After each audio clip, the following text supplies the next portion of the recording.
Welcome everyone. Welcome everyone. Welcome everyone to another Ref Brandon and the Todd Family YouTube video.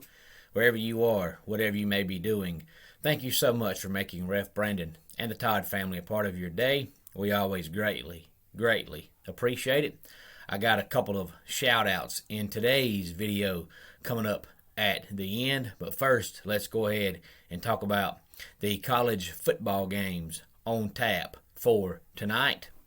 We've got Tulane and SMU at 7:30.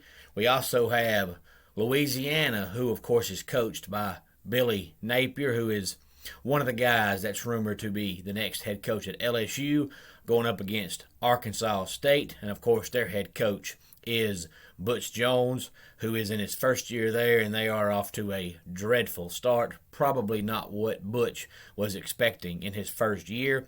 We also have Florida, Atlantic, and Charlotte coming up tonight.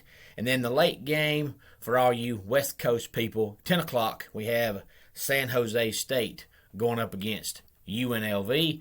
And the NFL game on tap for tonight, we have two teams that are both 500 so far on the season. The 3-3 Denver Broncos going up against the 3-3 Cleveland Browns.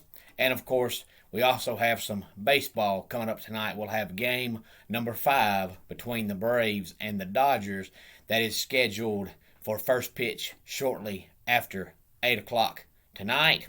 And in case you have not heard, Tennessee was fined $250,000 for all the trash they threw on the field Saturday night. I won't talk about how stupid it was again. I talked about that in the Sunday video. Please feel free to go back and watch that if you want to. We'll talk about all the games coming up tomorrow and Saturday in our video tomorrow. If you have not yet watched this week's Top 10 Countdown from yesterday, please go back and watch that. I always enjoy hearing the feedback on the Top 10 Countdowns, and I love doing the Top 10 Countdowns each and every Wednesday here on the channel. And I know I've said all week long that I would talk about the Tennessee-Ole Miss game when I finally got a chance to watch it, which I have watched the majority of it, so I'll go ahead and say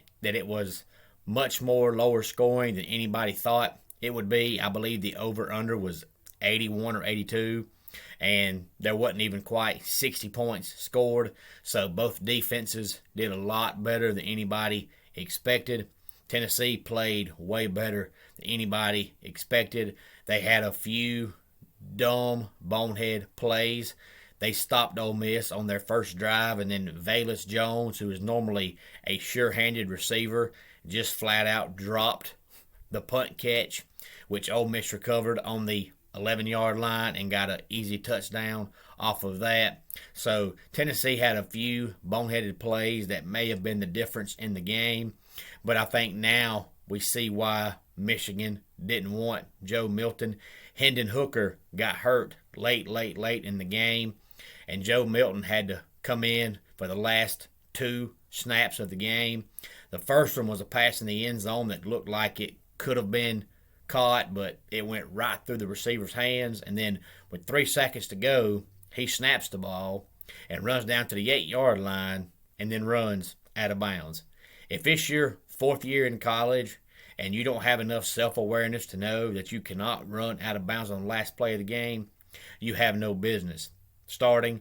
Now, of course, Josh Heupel's always been kind of hush-hush on injuries. He doesn't tell you anything. But the way Hendon Hooker was helped off the field Saturday, I would be shocked if he plays this week. Not that it matters because they're playing Alabama. They're going to lose regardless. But he looked like he's going to be out for a while. If so, they're going to be down to Joe Milton and Harrison Bailey, which Harrison Bailey has not played hardly any, which tells you that he's just either no good or he's not ready. The rumor is he just can't run the offense fast enough, which is why he doesn't play. But I expect Tennessee to get destroyed Saturday. So if Harrison Bailey doesn't play Saturday, he's just not going to play in Josh Heupel's system. But I know I said before the season started that I had Tennessee picked to win 6 games. I still think they'll win 6 games. But if they were going to get to 7, I think the Ole Miss game was the one they had to win because they play Alabama and then Georgia and then Kentucky. They're not beating Alabama. They're not beating Georgia. Kentucky, if Hendon Hooker's back, they might win that one. But I still think Kentucky's better. But for some reason, that game is just one of those games where it doesn't matter how good or bad either team is. That game comes down to the wire every single year. But I still say Tennessee does get to 6 wins. But I was surprised at how well they played on Saturday night against Ole Miss. And today, my shout-outs go out to Shannon, who lives in the upstate of South Carolina. She is a big Clemson fan, and she wanted me to say, go Tigers. And one more. This one goes out to Rick, who lives in Tennessee, who is also a Clemson fan. And they both subscribed to the channel. I believe it was on Tuesday, if I'm not mistaken. And I told them I would give them their shout-out coming up on Thursday, since I already had one lined up for Wednesday. So Shannon and Rick, thank you both so much for subscribing to the channel. Tell your friends, tell your family, and please give the video a thumbs up. I would greatly appreciate it. Let's go ahead and get our dad joke of the day in here. How do you annoy a skeleton? You can't. Nothing gets under their skin. And that wraps it up for today's Ref Brandon and the Todd Family YouTube video. Until next time, it's Ref Brandon saying, just like in pro wrestling, life can be over by the count of 3. Tell your friends and family how much you love them. Bye.